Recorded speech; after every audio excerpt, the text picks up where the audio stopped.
सभी को सुप्रभात। आज हम हिंदी की पाठ्य पुस्तक क्षितिज का पाठ कैदी और कोकिला के प्रश्न उत्तरों को समझेंगे। तो मैं सभी को म्यूट कर रही हूँ। जितना भी डाउट है आप लोगों को, जब मैं सारे क्वेश्चन समझा दूंगी उसके बाद आप पूछ लेना, ठीक है। सभी को म्यूट कर रही हूँ ताकि सभी के पास आवाज पहुंचे मेरी और कोई डिस्टर्बेंस ना हो।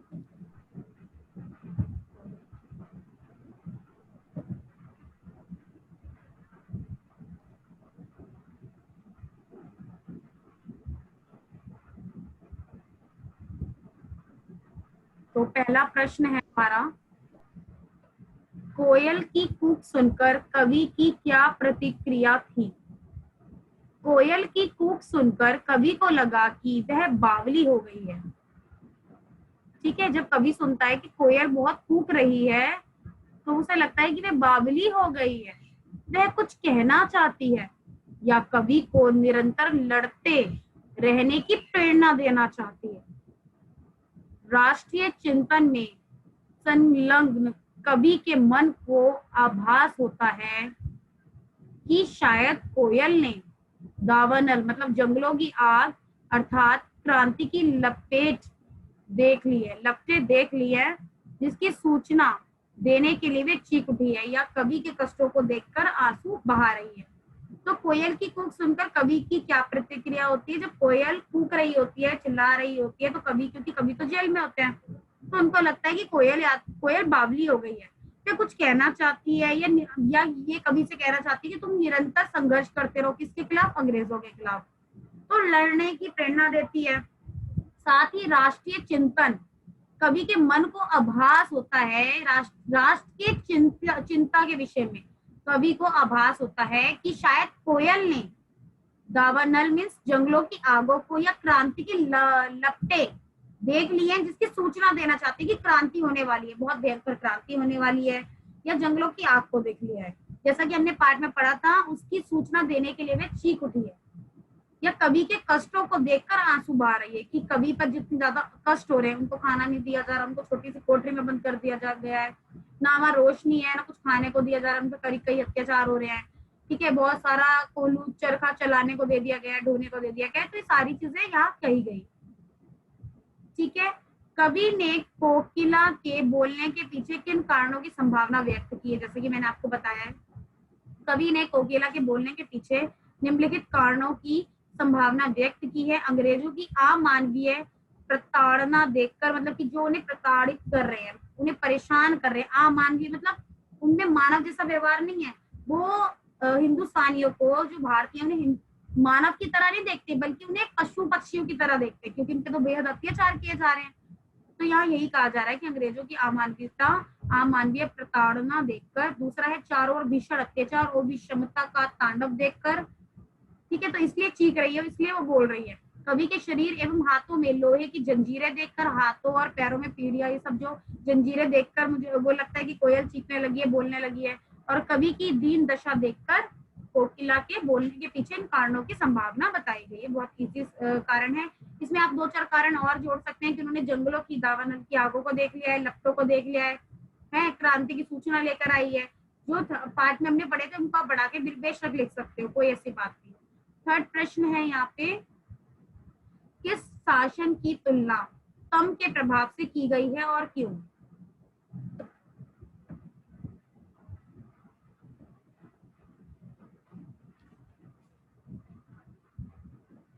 एक सेकंड,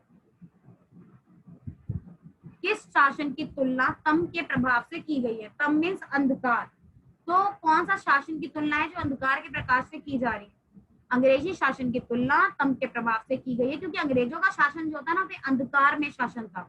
वे क्या करते थे, बहुत ही अंधा शासन करते थे। क्यों, अगर भारतीय कुछ उनके खिलाफ बोलते तो उनको कानूनी तौर पर अपराधित किया जाता, उन्हें जेल में डाल दिया जाता। कुछ छापते, अगर न्यूज रिपोर्टर कुछ अंग्रेजों के खिलाफ छाप देते तब उनके साथ अत्याचार होते। तो इसलिए ही जो अंग्रेजी शासन है उसकी तुलना जो है तम के प्रभाव से की गई है। सबसे पहले मुझे एक बार चैट में आप लिख के बता दो कि आपको आवाज आ रही है मेरी। एक बार चैट के थ्रू मुझे बता दो, आवाज आ रही है आपको मेरी। कोई भी एक बच्चा।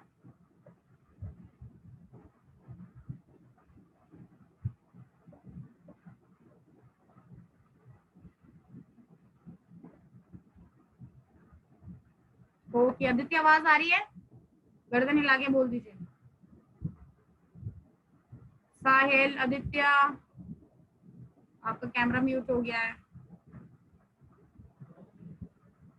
आ रही है, ठीक है बेटा। तो किस शासन की तुलना तम के प्रभाव से की गई? तम मीन्स होता है अंधकार। तो आपको पता है अंग्रेजों ने कितना ज्यादा परेशान भारतीयों को कर रखा था। तो जो शासन था वो बहुत अंधकार में, अंधा शासन करते थे वो बिल्कुल। ठीक है, अत्याचार किए जाना, दूसरों को मार देना, ठीक है, खूब अत्याचार करना, ये सारी चीजें इसमें बताएगी। अंग्रेजी शासन की तुलना तम के प्रभाव से की गई है क्योंकि अंग्रेजी शासन स्वतंत्रता सेनानियों एवं कानूनी अपराधियों के बीच अंतर किए बिना समान दंड देता था। ठीक है, चाहे वो कानून का अपराधी हो या फिर स्वतंत्रता सेनानी हो, उन दोनों को ही आपने क्या करना है, उन्होंने क्या दिया? समान दंड दिया। कवि को अन्य अपराधियों की तरह ही कोल्हू के बैल की जगह, कोल्हू का बैल जो मैंने आपको बताया था, जो बैल होता था स्टार्टिंग में, उस बैल जो था वो सामान को ढोता था, लेकिन उसी की तरह जो स्वतंत्रता सेनानी थे उनके कंधों पर इतना बोझ डाल दिया जाता था, वो उसे ढोते थे। तो जोत कर उससे श्रम कराया जाता था। और आपने देखा है खेती, जब खेती बाड़ी करते हैं वहां पे, जब खेत जोतने के लिए तो वो नहीं होता लकड़ी का, आगे से पेट के बल पे बांध देते हैं और आगे से खींचते हैं, तो उससे खेत जोतते जाते हैं। तो वहां पे इसी की बात करिए कि इसका कहने का तात्पर्य यही है कि उनका कोई अपराध नहीं था, स्वतंत्रता सेनानियों का कोई अपराध न होने के बावजूद भी उनसे बैलों की तरह काम कराया जाता था, खेत जुतवाए जाते थे, श्रम लिया जाता था। ठीक है, वे अन्य भारतीयों पर भी घोर अत्याचार करते थे। सिर्फ स्वतंत्रता सेनानियों पे नहीं, उनका मेन निशाना कौन था? भारतीय, ठीक है, हिंदुस्तानी। ठीक है, तो अंग्रेज क्या थे, उनका जो शासन था बहुत अंधा था। वे एक कानूनी अपराधी को और एक दूसरा स्वतंत्रता सेनानी, दोनों में कोई अंतर नहीं करते थे। यहाँ तक कि भारतीयों पर भी अनेक प्रकार के अत्याचार वे किया करते थे।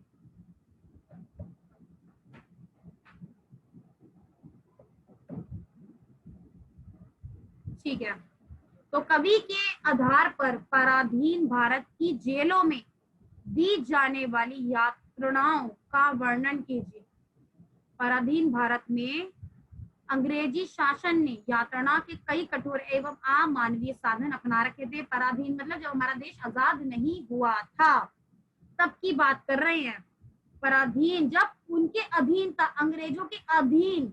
पराधीन का मतलब होता है किसी के अधीन होना। तो अंग्रेजों के अधीन जब हमारा भारत देश था तब भारत में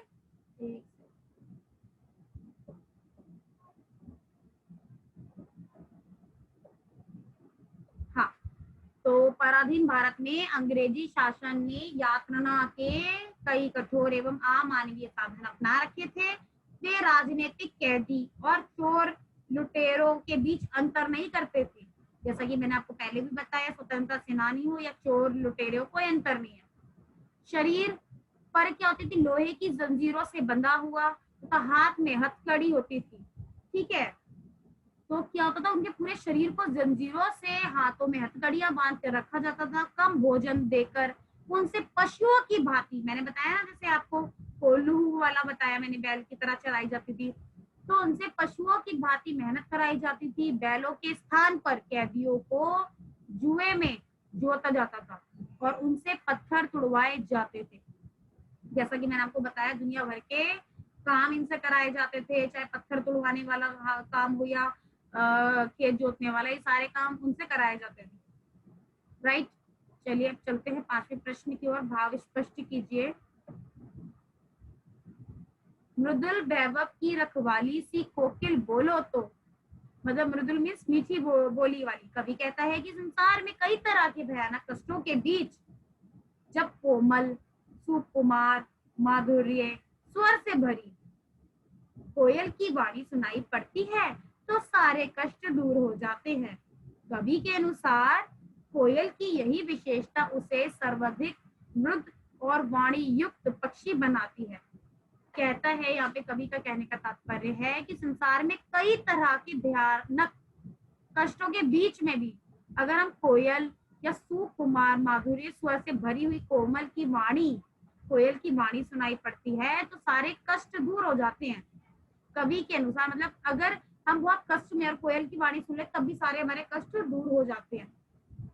तो कवि के अनुसार कोयल की यही विशेषता उसे सर्वाधिक बहुत ही मृद और वाणीयुक्त पक्षी बनाती है।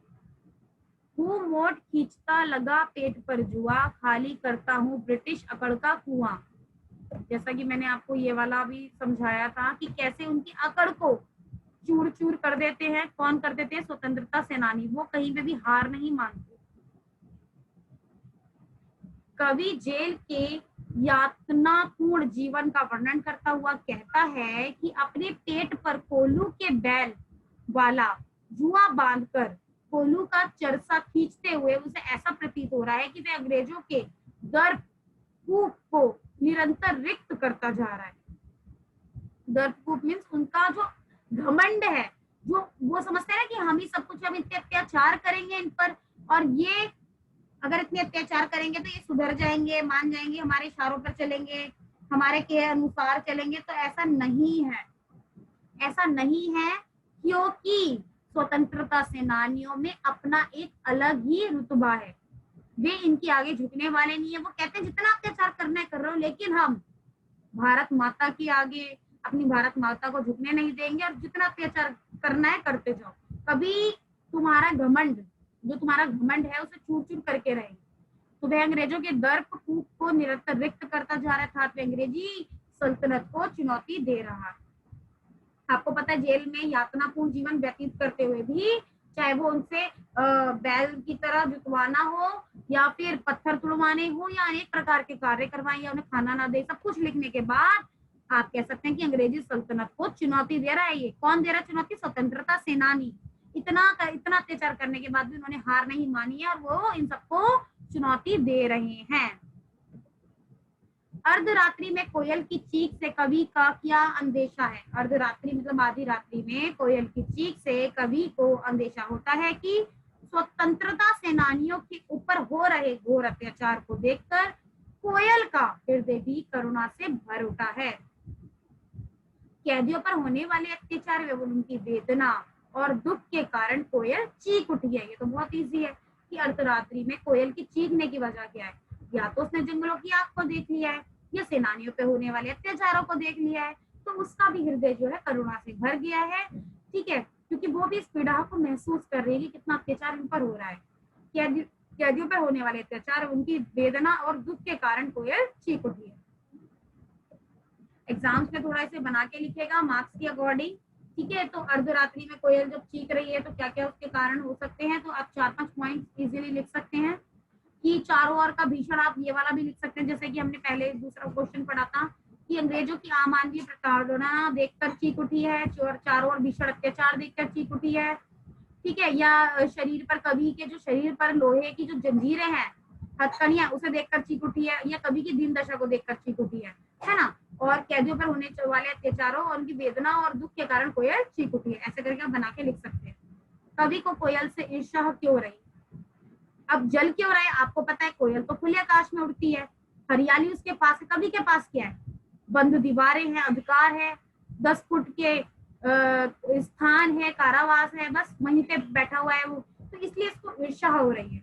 कवि कहता है कि हे कोयल, तुम्हें प्रकृति की सारी हरियाली और संपूर्ण आकाश विचरण करने के लिए प्राप्त है। विचरण में सोचने विचारने के लिए, लेकिन 10 फुट के तंग स्थान पर रह रहा हूँ। लेकिन मैं तो एक 10 फुट की जगह पर ही रह रहा हूँ, जहाँ पर कोयल के गीतों की प्रशंसा संपूर्ण संसार करता है, जबकि इस कारागार में कवि का रोना भी अपराध की श्रेणी में गिना जाता है। ठीक है, बाहर जहाँ कोयल अपने गीतों की प्रशंसा तो हर कोई कर रहा है, लेकिन अगर कारागार की बात करें तो कवि के रोना भी अपराध की श्रेणी में गिना जा रहा है। इसी बोध के कारण कवि कोयल से ईर्ष्या कर बैठा है। चलते हैं 8वें प्रश्न की ओर। कवि के स्मृति पटल पर कोयल के गीतों की कौन सी मधुर स्मृतियां अंकित हैं, जिन्हें वह अब नष्ट करने पर तुली है? कवि के स्मृति पटल के मतलब दिमाग पर कोयल की अपनी मृदुल एवं वैभव संपन्न वाणी से श्रोता के मन, श्रोता मीन सुनने वाला, मन में करुणा जगाने वाली, शांति काल में अपना गीत गाने वाली, अपने गीतों से संसार को खुशी से भर देने वाली, मद मस्त कर देने वाली छवि अंकित है। किसके बारे में बात हो रही है? कोयल के बारे में। कोयल का स्वर, उसका जो वैभव है, जहाँ उसकी वाणी है जो श्रोता सुनने वाले के मन को मोह लेती है। अपने गीतों से संसार को खुशी से भर देने वाली, मदमस्त कर देने वाली छवि अंकित है, जिसे वह अब नष्ट करने पर तुली है ना। क्योंकि जब मातृभूमि अशांत एवं पीड़ित हो तो वह भला मधुर गीत कैसे गा सकती है। मैंने आपको पहले बताया था कोयल की आवाज कैसी होती है, बहुत ही मीठी, लेकिन अब उसकी आवाज में कभी कहता है ना, अरे ये कौन सी, उसकी आवाज में कुछ मीठा गीत तो नहीं सुनाई दे रहा, कुछ अलग से पीड़ा दिखाई दे रही है। वो पीड़ा कैसी है? क्योंकि उसने देख लिया है मातृभूमि पर अंग्रेजों की प्रताड़ना को देख लिया है, पीड़ित लोगों को देख लिया है, तो भला मधुर गीत कैसे गा सकती है। चलते हैं अपने 90 प्रश्न की ओर। हथकड़ियों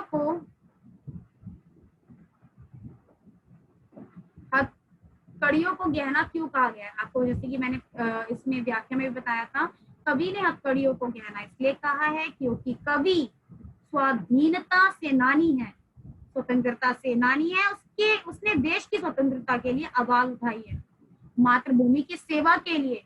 फलस्वरूप यदि अंग्रेजों ने उन्हें बंदी बनाकर हथकड़ी पहना दी है तो यह किसी आभूषण से कम नहीं है, क्योंकि वो देश के लिए कर रहा है ना, वो देश के लिए जेल में गया है। ये मातृभूमि की सेवा का फल है। स्वतंत्रता प्राप्ति हेतु मिली हथकड़ियां उसने गहना समझकर स्वीकार कर लिया। चलते हैं 10वें प्रश्न की ओर। काली तो एक आली, इन पंक्ति में काली शब्द की आवृत्ति से उत्तम चमत्कार का विश्लेषण करना है। तो प्रस्तुत पंक्तियों में काली शब्द की आवृत्ति कुल 9 बार हुई है। इस आवृत्ति में काली शब्द साधारण, प्रतीक एवं भावार्थ दोनों रूपों में उभरते हैं। उदाहरण के लिए अगर हम पंक्तियां पढ़े, काली तू रजनी भी काली, टोपी काली, कमली काली, कंबल काला, मेरी लोह शंखला काली। तो कितनी सारी, जैसे पूरी रात काली है, टोपी भी काली है और कंबल भी काला है, जो जंजीरें हैं वे भी काली है, और जो सिपाही मेरे आसपास हैं उनकी जो वाणी है वे भी काली है, उनके जो अत्याचार हैं वे भी काले हैं।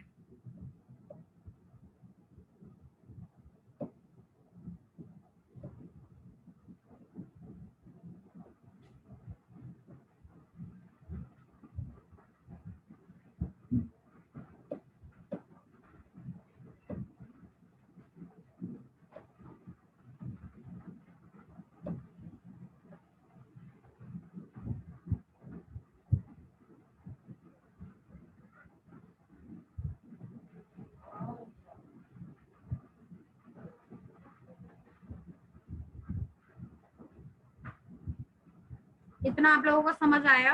एक से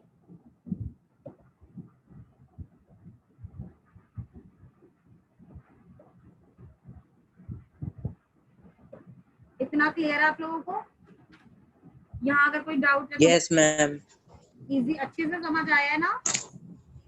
यस। बस ये जो पाठ है आपका स्वतंत्रता सेनानियों के ऊपर है, अंग्रेजों के अत्याचार के ऊपर है। कुछ चीजें पॉइंट को आप बना के भी लिख सकते हो, आपको उस कहानी पता होनी चाहिए।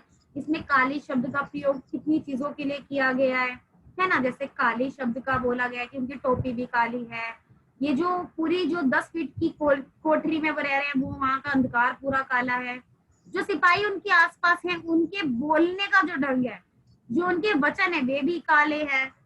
ठीक है, तो पूरे शासन को अंधकार में और काला बताया गया है।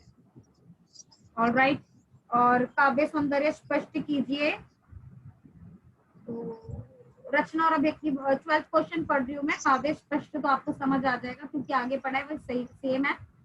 कभी जेल के आसपास अन्य पक्षियों की चहकना भी सुनता होगा, लेकिन उसने कोकिला की ही बात क्यों की है। अब कभी कह रहा है कि जेल के आसपास तो सिर्फ क्या कोयल एक ही चीज की आवाज निकालती है, और भी चीजें होती है, लेकिन उसे कोयल की आवाज ही क्यों सुनाई दी है। तो कोयल को क्योंकि वो रात को, हाँ, कोयल को शांत भाग का पक्षी माना जाता है। वह दौर पराधीनता का दौर था। पराधीन मतलब जब हम किसी के अधीन थे, अधीन किसके थे? अंग्रेजों के। ठीक है, अगर आपको मैं एमसीक्यू में दे दूं कि पराधीन का अर्थ क्या है, तो ये भी आपको लिखना होगा क्योंकि इसमें चैप्टर में आ रहा है। और पराधीन हम किसके अधीन थे? तो ये भी आप लिख दोगे अंग्रेजों के अधीन है, अगर इस पार्ट से रिलेटेड आएगा तो। ठीक है, तो पराधीन का दौर था, भारत अंग्रेजों के अधीन था। इस अशांत एवं अंधकारपूर्ण समय में कोयल की वाणी में भी शांत भाव का स्वर नहीं था, जिससे कवि को आश्चर्य में डाल दिया कि कोयल में आए इस अप्राकृतिक एवं अस्वाभाविक परिवर्तन के कारण ही कवि ने कोयल को महत्व दिया है। क्योंकि कोयल जो है ना, अपनी मधुर वाणी से पूरे जगत को, पूरे पर्यावरण को क्या कर देती है, अपनी मीठी वाणी से मधुर बना देती है। लेकिन यहाँ कह रहा है कि जब हमारा देश ही पराधीन हो गया, तो वहां पर कोयल की जो वाणी है उसमें भी एक शांत स्वभाव सा नजर आया। तो उन्हें लगा कि कहीं ना कहीं हमारे साथ साथ ये पशु पक्षी भी अधीन हो गए हैं। किसके अधीन हो गए हैं? अंग्रेजों के अधीन हो गए हैं। तो इसलिए उन्होंने कोयल को, क्योंकि कोयल तो इन मधुर वाणी का प्रतीक है, लेकिन अब उसकी वाणी में तो एक मधुर स्वर सुनाई नहीं दे रहा। क्या सुनाई दे रहा है? चीख सुनाई दे रही है। किसकी चीख सुनाई दे रही है? पीड़हा की चीख, दर्द की, वेदना की चीख सुनाई दे रही है। तो इसलिए इसमें उन्होंने कोयल की बात की है। आपके विचार से स्वतंत्रता सेनानियों और अपराधियों के साथ एक सा व्यवहार क्यों किया जाता था? कौन बताएगा? क्यों, रीजन क्या था? बहुत सारी आपने फिल्में देखी होंगी, तो आपको पता होगा कि एक तो स्वतंत्रता सेनानियों के साथ और एक आम आदमियों के साथ सेम व्यवहार क्यों होता था अपराधियों के साथ? क्यों? कौन बताएगा?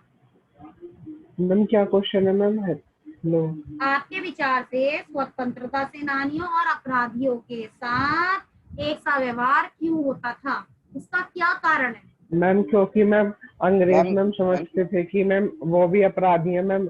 मैम अगर स्वतंत्रता सेनानी होंगे तो मैम उन्हें डर था कि कभी उनका शासन चला ना जाए। हाँ, शाबाश। उन्हें यही था, वे अपराधियों की तरह ही स्वतंत्रता सेनानियों को ट्रीट करते थे। वे नहीं चाहते थे कि ये सारे एकजुट हो जाए। अंग्रेजों का मेन मोटिव क्या था? फूट डाल दो और शासन करो। अब फूट कैसे डालते थे? जमींदारों को अपने कब्जे में ले लेना। जितने भी जमींदार थे, जितने भी पैसे वाले लोग थे, उनको अपने हाथों में कर लेना, कब्जे में कर लेना। जब वो उनके अंडर हो जाएंगे, तो आपको पता है, जब जमींदार हमारे अंडर हैं तो किसानों पर अत्याचार होगा, और अत्याचार होगा तो क्या होगा भाई? वो तो वैसी परेशान है, वो कहाँ से फाइट करेंगे? तो वे चाहते थे फूट डाल दो। भारतीयों में फूट डाल के वो अंग्रेज शासन का फायदा उठाते थे। जबकि स्वतंत्रता सेनानी अपनी किताबों से, साहित्य से, लेखन से, अपने गीतों से, लोकगीतों से क्या करते थे? इन इन लोगों को, जो पीढ़ा के लोग हैं, उन्हें चेतना जगाते थे कि तुम उठो, हमें अंग्रेजों के खिलाफ लड़ना होगा और आजादी पानी होगी और पराधीनता की बेड़ियों को तोड़ना होगा। तो ये सभी चीजें की गई थी। तो अंग्रेज यही थे कि वो चाहे भारतीय सेनानी हो या फिर आम आदमी हो, उन्हें दोनों को बराबर से ही, इक्वल ही उन्हें अपराधी मानकर कानून की नजर में अपराधी घोषित कर जेल में डाल दिया जाता था। आपने कई ऐसी मूवीज भी देखी है जिसमें देखा गया है कि कोई गलती ना होने के बावजूद भी तब भी उन्हें क्या था? जेल में पड़े हुए। क्यों? बस इसलिए क्योंकि वे अंग्रेजों के खिलाफ आवाज उठाते थे, सही को सही, गलत को गलत कहते थे। तो आपको ये पार्ट समझ आया? कोई डाउट है? सबको क्लियर है? Okay, very good. तो कल की जो क्लास है उसमें हम कैदी और कोकिला से संबंधित एमसीक्यू के प्रश्न, जैसे कि मैंने पहले कराया था आपको साले सपनों की याद वाला पार्ट, ऐसे ही हम 2 एमसीक्यूज में टेस्ट लेंगे, ऑनलाइन परीक्षा लेंगे। ठीक है?